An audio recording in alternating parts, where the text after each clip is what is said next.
What last lesson, unit 6. We are solving differential equations where we end up with y in the denominator. We got e's, we got logs, we got stuff. So, step 1, make sure you solve correctly to get dy over y. Separate your variables correctly. Step 2, don't forget, power rule works for every single power except for a negative first power. This is y to the negative first dy. You still have to take the antiderivative. The antiderivative is log absolute y.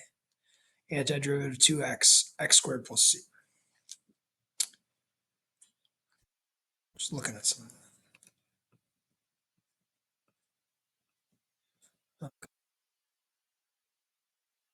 Just give you like the basics and then get straight to the free response, which is good because your test is half free response. We talked about how if you wanted to solve for c, you got to plug in 0, 4.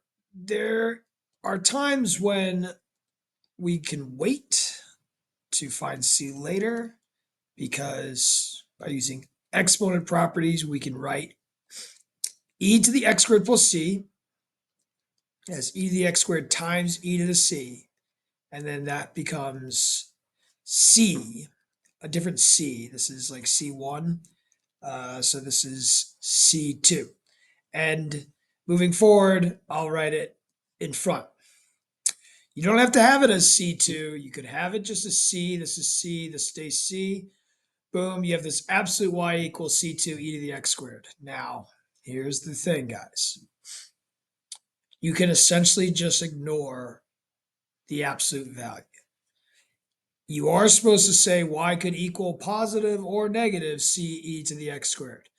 But this initial condition will help you find the correct positive or negative value so that you will ensure that you get the correct c, whether it's a positive c or a negative c.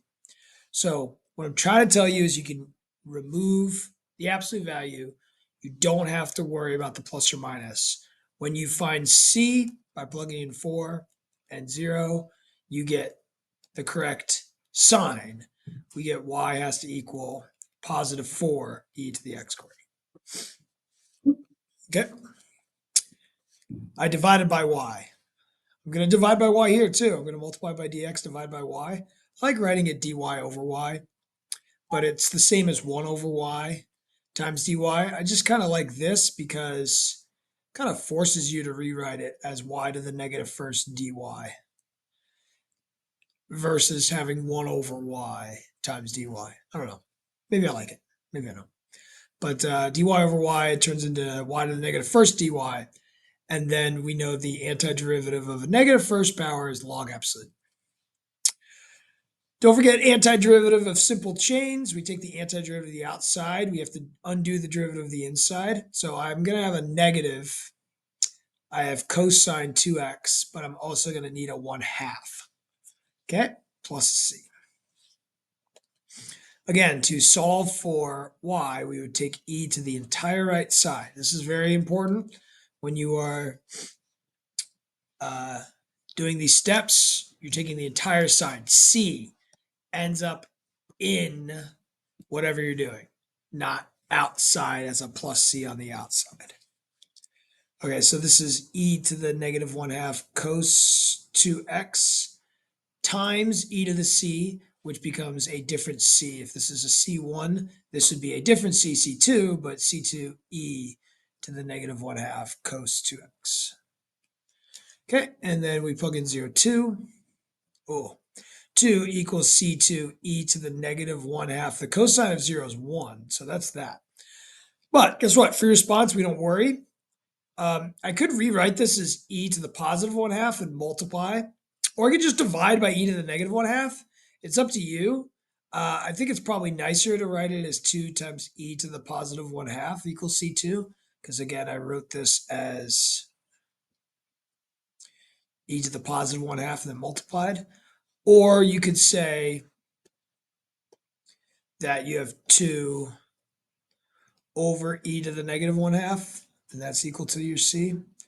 Regardless, your solution, let's bring out the blue pen, is y equals I don't know, 2e to the half times e to the negative 1/2 cosine 2x.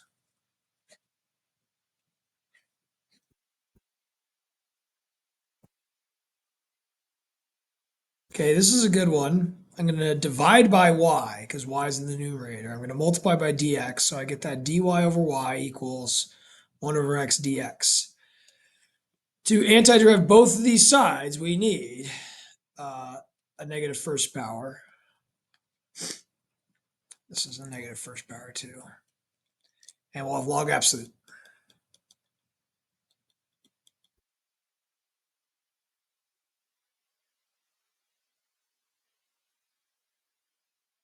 Okay, let's see what happens.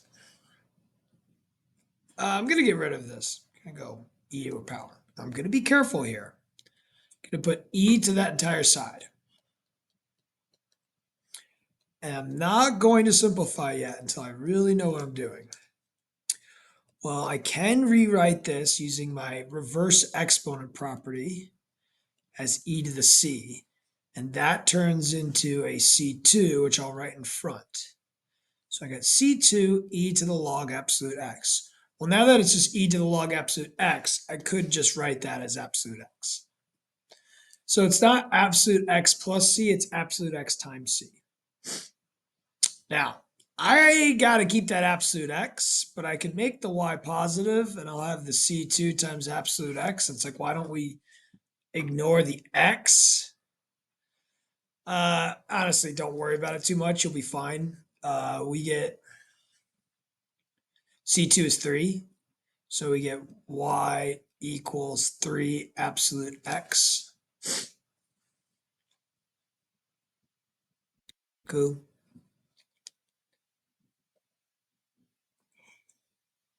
I'm tired. I'm going to divide by e to the y. Don't distribute. Keep the 2x minus 3. Now, here's a big thing students might do. And you'd probably be right if you did it. Talk about it in a second. But I'm going to say, like, heads up. This is easier than you think.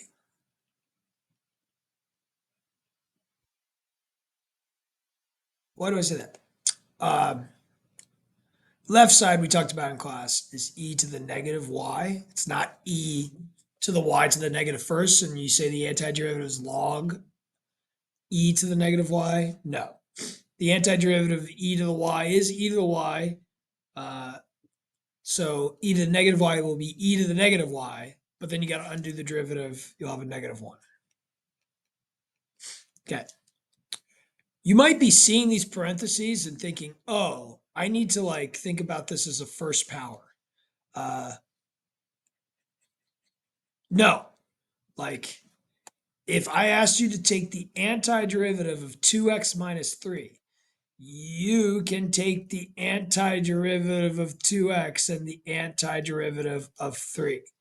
This is something that's very important for your test. Even is that when you have these parentheses, don't think of it as a chain. If you ever have a parentheses to the first power, don't think of it as a chain. Just take the antiderivative of the insides. Okay? And you're good. Boom. All right. I'm going to take the opposite of everything. So I have a minus x squared. I have a plus 3x. You could turn it into a minus c, or you could say this is a c1 and c2 is minus c1. You take the natural log of everything, you get negative y equals. Now, here's the key, the natural log of the entire right side. A lot of students mess up on that, so make sure you don't mess up on that. And then, boom, plug in a negative. Honestly, it's probably going to be better if I find c in this step. So, wow, I really messed you guys up here. No, I'm going to keep it like this. I did not mess you up. I'm going to solve it here. Not here. Go away. So I got negative 3 equals log 0 plus 0 plus C2. So that's not bad.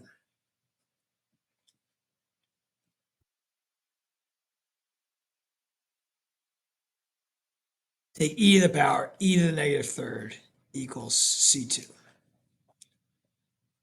Okay. So you can get rid of the negative, make it a positive. We got e to the negative third is C2. Y equals negative log negative x squared plus 3x plus e to the negative third. Cool. Here's one that shows up on your test. Tested you on it twice. You reverse exponent rule to write it like that. You divide by e to the y. You realize that that becomes e to the negative y. And the antiderivative of e to the negative y is negative e to the negative y. Antiderivative of e to the x is e to the x plus c. Take the opposite of everything. Now here we go. Once again, take the natural log of the entire side. You got to do it. If you don't do it, you're not going to be right. You got negative y equals log of negative e to the x plus c. Plug in 0, negative log 3. You do it now, you do it later. If I plug in negative log 3, it becomes positive log 3 equals log negative e to the 0 plus c. E to the 0 is 1. You got negative 1 plus c. Take e to the power both sides to get rid of the logs. You get 3 equals negative 1 plus c. C equals 4. So solving for y, I'd have the opposite of ln, negative e to the x plus 4. It's not that many problems here, guys, so you might as well do them. What if it's just negative 3 times y? Well, move the y, leave the negative 3. I think you see this on, on the next problem, this 1/2. It's like, leave the 1/2. Leave any constants on the right side. It's going to be easier to deal with them if they're on the right side than if they're on like the denominator on the left side. So I leave it so that when I antiderive, the antiderivative of negative 3, it's easy, negative 3x, right? So leave that. If you move it, it's fine. You'll still get the same answer as I get. You might just get there by multiplying both sides by negative 3. So many different things you can do. Take e to the power of both sides. Gives me that absolute y. Gives me that e to the negative 3x plus c.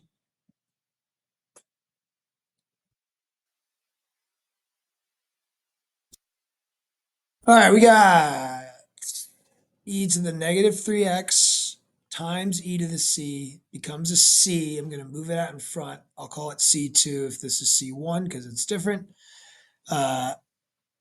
C2 e to the negative 3x. If you don't want to call it C1 then C2, fine. Call it C. Just know that they're going to be different.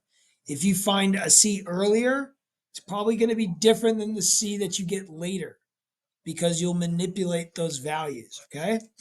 Ignore the absolute value. There should be a plus or minus here, but you ignore it because you're going to find the correct half of things like you did with the square root. So I'm just going to write this. Again, you can either write this as 3 over e to the negative third. You could write it as 3 times e to the positive third. It's up to you. Remember, free response, we don't really care as long as it's correct. So if you said this is 3 over e to the negative third, you're correct. If you said it's 3 times e to the third, that's correct too. So, cool. All right. please don't neglect these problems. I gave you just a couple at the front so that you could do these backs. This is the exact type of problem I need you to be able to do for your test. Only I'm going to have either A or B and then C. And then for the next problem, you can see like I'm probably going to give you A or B. You're going to do C. Next problem, I'm going to give you A or B. You need to be able to do C. Okay, so let's get into these. It's going to take us a little bit of time. Sketch the solution curve through the slope field. Easy. Something like that. Great. B. It can be shown that h is greater than 1. Find the value of t from 0 to 5, in which h is a critical point. Okay, a critical point is when h prime equals 0. I have dht. I got to figure out when that's 0 from 0 to 5.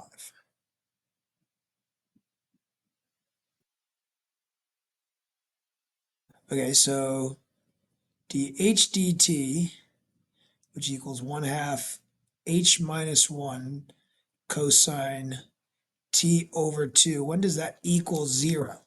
Well, we're told that h, the values h, the h values, had to be bigger than 1. So I really just have to figure out when the cosine of t over 2 equals 0. I can figure out that pi is my answer pretty easily, cosine of pi over 2. If you want to solve this equation like we did at the beginning of the year, you'd say it's like the cosine of y equals 0. You can say we got pi over 2, 3 pi over 2, etc., etc. You say y is t over 2, multiply everything by 2, and you get pi, comma, 3 pi, etc., etc., etc. Pi is between 0 and 5, so pi. All right, is this going to be a max, a min, or neither? Justify your answer. Well,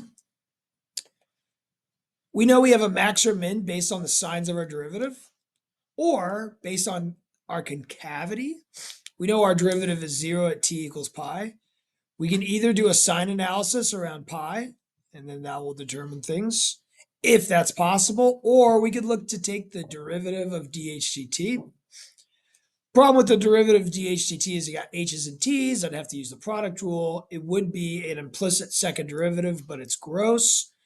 Instead, I'm going to realize h is always bigger than 1, which means this thing is always positive.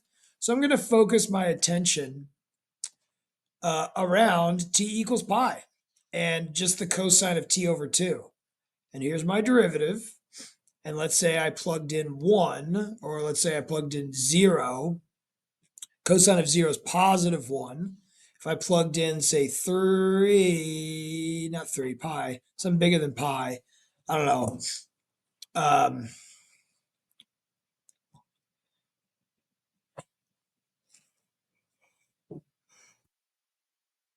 4 pi over 3 turns into 4 pi over 6. I don't know. I could plug in 2 pi. The next thing is 3 pi. If I plug in 2 pi, it'd be the cosine of 2 pi divided by 2, which is cosine of pi, which is negative. So that's telling me h is increasing then decreasing. So that tells me that t equals pi is a max. The justification is that dh dt changes sign from positive to negative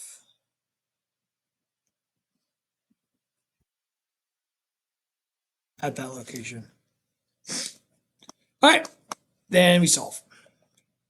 Leave the 1/2. Move the h minus 1. Don't distribute. H's are like the y's. T's are like the x's. Look at that. dy dx. Yo, if you want to, you can always replace, say, h equals y, t equals x. And then all of a sudden you have that. Do you feel comfortable doing that? Do this.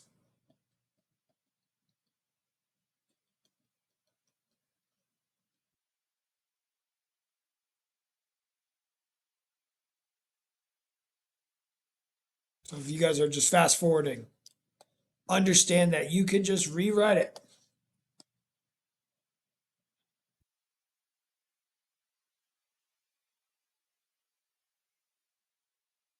Cool. I'm going to keep it with h's.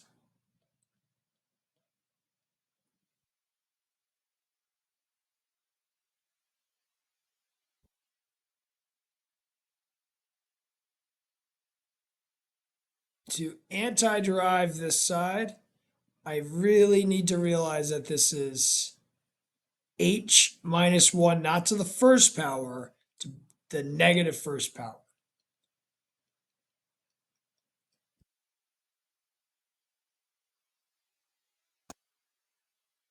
Why I get log absolute h minus 1. I get positive sign t over 2. What starts in the parentheses stays in the parentheses. Now, the derivative of t over 2 is a half. I need to undo that half with a 2, but I already have a half here, so like a half and a 2 is going to cancel out. So sine t over 2 is what I want, just sine t over 2, because if I take the derivative of sine t over 2, I'd get cosine t over 2 times a half. Don't forget your plus c. So like these are gone. E to the power of everything.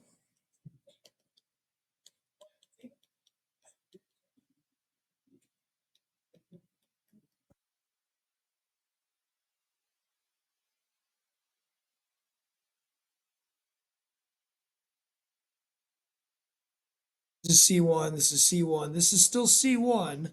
Once I change it, it becomes C2.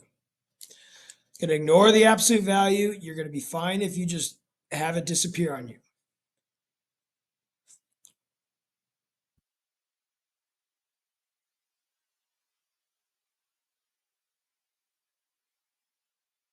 This is C2, e to the sine t over 2. H of 0 is 4. So that's 4 minus 1. Yeah, it's very important for you to list this off as a t and an h. If you don't, you could say this is an x and this is a y if you use the x's and the y's. Again, you could just start off by saying h is y and t is x. Don't want you to do it, but you can. E is sine 0 is 0. C2 is 3. So we get h minus 1 is 3. E to the sine t over 2. H equals, don't forget to solve for h3.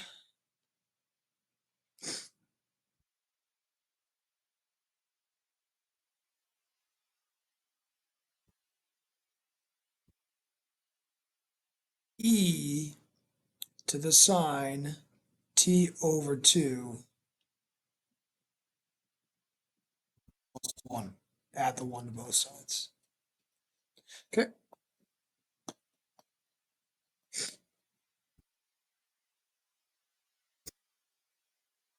Oh, yeah, big bird. dBdt is how the weight is changing. This is the rate of change of weight based on its weight. So b's are like y's. Cool. You see how it's like dy dt. So like dy dx. dB dt. You could say b equals y. You'd say t equals x. You can rewrite it if you are uncomfortable with b's and t's, which a lot of you are. It's okay. Rewrite it as dy dx equals 1/5 100 minus y if you so choose. Okay. I'm just really messy today because I'm tired.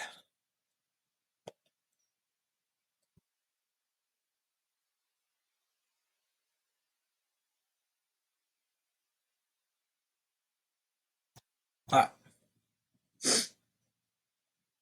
The bird gaining weight faster when it weighs 40 grams. That's like when y or b is 40, or when y or b is 70. Explain your reasoning.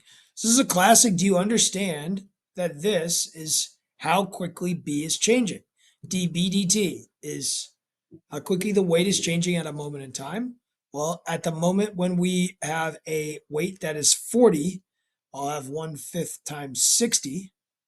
If we look at dB dt when b is 70, I'll have 1/5 times 30, When it weighs less, the rate of change is more. So I would say B equals 40. My explanation is because dBdt at 40 is greater than dBdt at 70.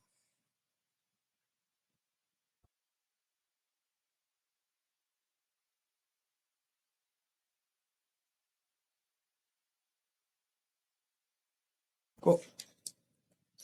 Find the second derivative in terms of B. Use the second derivative to explain why B, the graph of B cannot resemble the following graph. Yo, it's probably more helpful if you've changed it into Y's. Let's pretend it's Y's. I bet you few of you are going to make this mistake because you know that when you're taking a derivative and you're taking a derivative of Y's, you have a dy dx. This is very important. The second derivative is not negative a fifth. It's negative a fifth times dy dx, or negative a fifth times db dt. Why did I say it's negative a fifth? Because it's like, if I distributed, this would be 20 minus 1/5 y. The derivative of 20 is 0. The derivative of negative 1/5 y is negative 1/5 dy dx. So this is huge, that you got to understand that t's are x's and b's are y's. So we know that if the weight of the bird is between 20 and 100, we know that dB dt, which you can write as dy dx, is positive. That means your second derivative is negative for all weights between 20 and 100. This can't be the graph because the concavity changes. If the second derivative is negative, that means the graph of y must be concave down strictly. And it's not. If you were to do this with b's and t's, dB dt, you would take the derivative with respect to t. It's 1/5 100 minus b. But when you take the derivative of b with respect to t, just like you did with y's and x's and r's and these, you got that d blank dt. So d squared b over dt squared is equal to negative 1/5 dB dt. Cool. All right, now we solve. If you got y's and x's, maybe you're going to be better at this. If you got d, b's, and t's, maybe you won't be. I don't know, just like maybe right now you want to switch it to y's and x's. That's fine. It'd be 100 minus y. I'd leave the 1/5. You can't distribute. Take the antiderivative. Well, I would write this as 100 minus b to the negative first. I would get log 100 minus b. Hold on. What's the derivative here? I have to undo it. A big, fat, negative goes out in front.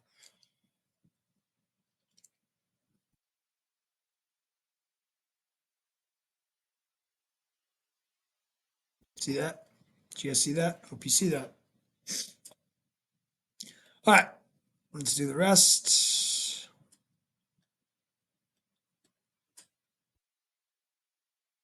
You don't have to put C2. You could put minus C1, or you just keep it as C. E to the power. Make sure you take e to the power of the entire right side. If people make mistakes, it's that. Going to ignore the absolute value. I'm going to do all the steps here of rewriting this as this, and then turning that into a C, which I'll put in front.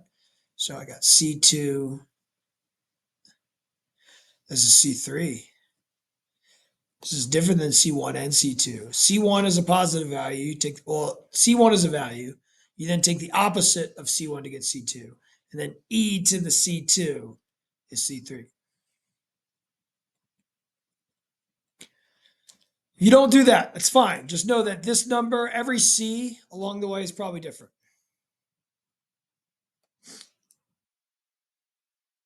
All right, we're going to have to solve for B. Remember to subtract 100 or just add B and subtract the things. We have the point 020. So we have 020, which means I'll have 80 equals C3 e to the 0. C3 is 80. So I have 100 minus B equals 80 e to the negative 1/5 t. I'm going to subtract 100, take the opposite of everything. So that becomes negative 80 e to the negative 1/5 t plus 100. If I plugged in 0, I get 20. Everything works out.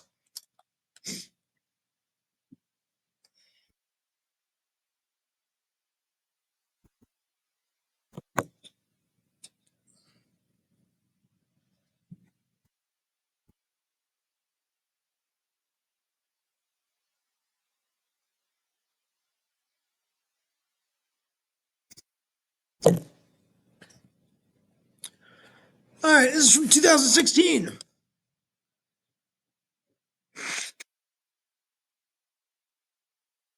You have 3 free response questions, only it's like every single time you'll have the C part, and you'll either have the A or B. So, if you have A, all right, when x is 2, dy dx is always y squared over 1. So when y is 2, we have 4. When y is 1, we have 1. When y is 0, we have 0.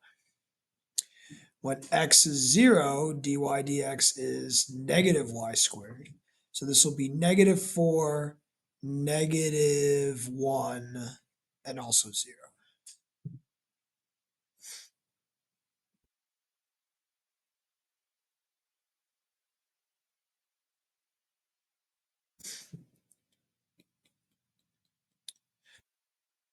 We got the 0.23, write the equation of the tangent line and approximate 2.1. So I need y minus y1 equals m times x minus x1. I have the 0.23, so y minus 3 equals, I got to find the m, dy dx at the 0.23. Didn't type it in, but 9 over 1, 9. Approximate f of 2.1. F of 2.1 can be approximated by our line, which gives us 9 times 0.1 plus 3. Leave it. Leave it. It's free response. You don't even have to do the 2 minus the 2.1 minus 2. All right. Part C. I'm going to divide by the y squared. Ugh. Am I going to be done before next class? I'm going to leave the x minus 1 where it is and multiply by dx. I'm going to antiderive, making sure I understand this is a y to the negative second. When I take the antiderivative of y to the negative seconds, y to the negative first times negative 1, I'm going to rewrite it as 1 over y. The antiderivative of 1 over x minus 1 is the same as the antiderivative of x minus 1 to the negative first. I can't just take the antiderivative of the inside because it's not a first power. I have to use log absolute. Don't forget your plus C. It's a very interesting guy here. I'm honestly going to find C right now, but you can find C later, but why not find it now? If you find it now, then you just got to manipulate it. So plug in 2, 3. So we got negative 1/3 equals log 2 minus 1 plus C. You're responsible. Well, you're not necessarily responsible on free response for knowing that the natural log of 1 is 0, but it is. If you want to say C equals negative 1/3 minus log 2 minus 1, great. But like, come on. Come on. All right, so that means we got this.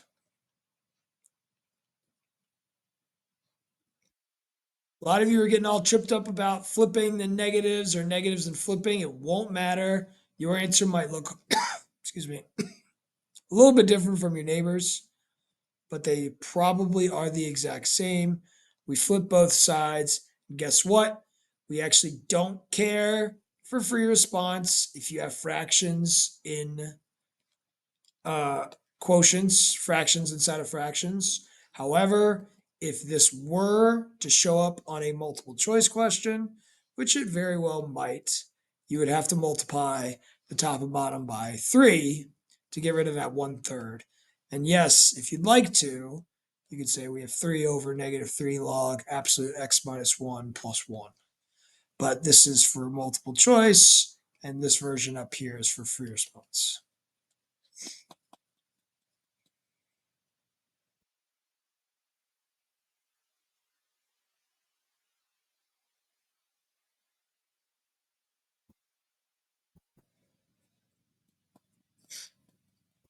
What, 2 more? All right, that's all I got in me, anyways. All right, I have a slope field. A portion of the slope field is given below. Sketch the solution curve through the point 0, 1. Here's the point 0, 1. What would the solution look like? Well, probably looks something like this. Fits my slopes, you know? I don't know if anybody ever gets this wrong.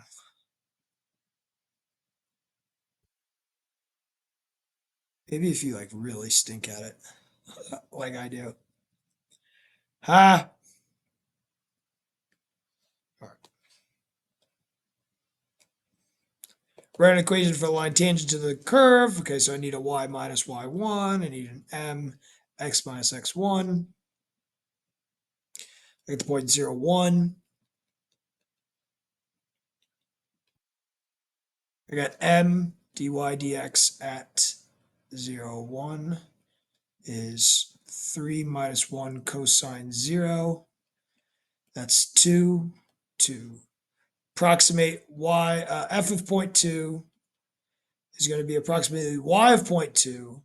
Yo, don't simplify because you don't have to. 2 times 0.2 plus 1. It's fine. It's fine. My son's always like, fine. Sure, fine. I'll pick up my clothes. Fine.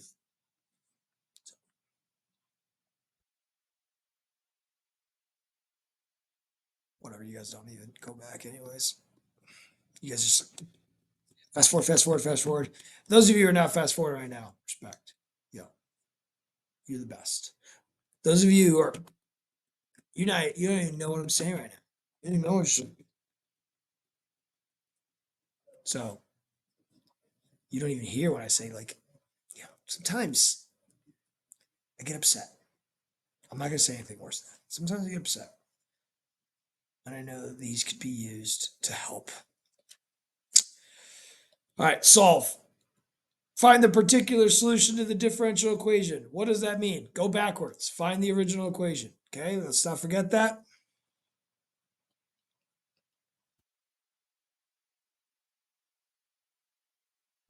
All right, don't distribute. Divide by the 3 minus y. Multiply by the dx. Same deal we saw earlier. We would write this as 3 minus y to the negative first. We'd have to use a log. But the derivative of the inside is a -1. Better put a negative right there.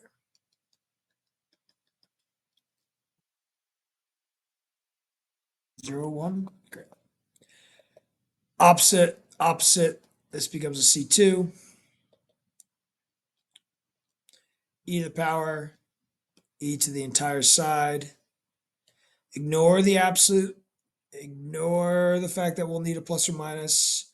Hopefully you understand why. And if you don't understand why this becomes C, I have no sympathy for you because it just means you're copying down your homework and you're not actually doing this because we've did it a bunch of times. We talked about it. This is like a C3 PO. 3 minus 1. Okay, this is 2. At the 0, 0, 1, 2. C3 e to the 0. C3 is 2. So we got 3 minus y equals 2. E to the negative sine x. 3 minus 2 e to the negative sine x equals y.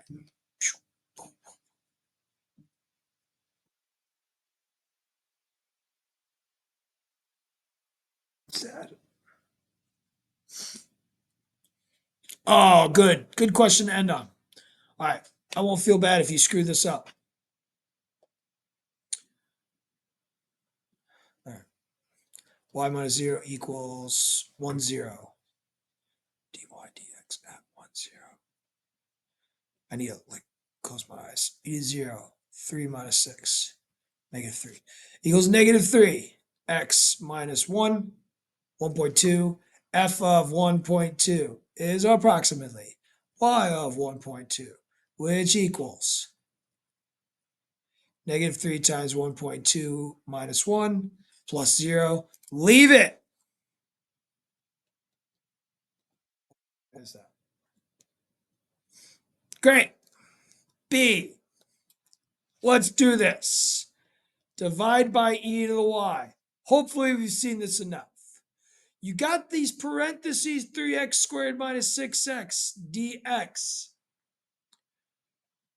If you do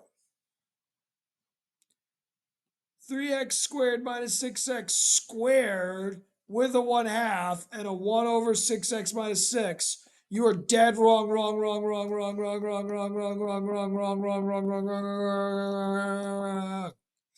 I need the sunlight. That's the problem today, is that I didn't have sunlight. And since I didn't have sunlight, I couldn't recharge. Run low. Run on fumes. Don't know what to do. So I just gotta do it. We got negative e to the negative y is the antiderivative. We start with e to the negative y dy. Here, x cubed minus 3x squared. You just take the antiderivative, the individual pieces. If you mess up on that, I have zero sympathy for you because you're not really paying attention to all the things I'm saying. I can see where you make the mistake, but I don't have sympathy. Log. Log. Log everything. It's like fire everything. Log everything. Everything goes in the log. And then if you wanted to. 1, 0.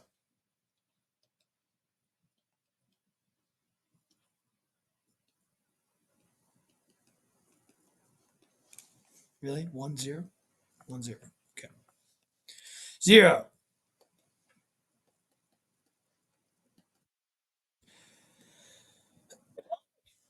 Take the opposite of both sides. Take e to the power of both sides. You can't take the opposite of 0. So don't worry. E is a boom 1. 2 plus c. C is negative 1. Great.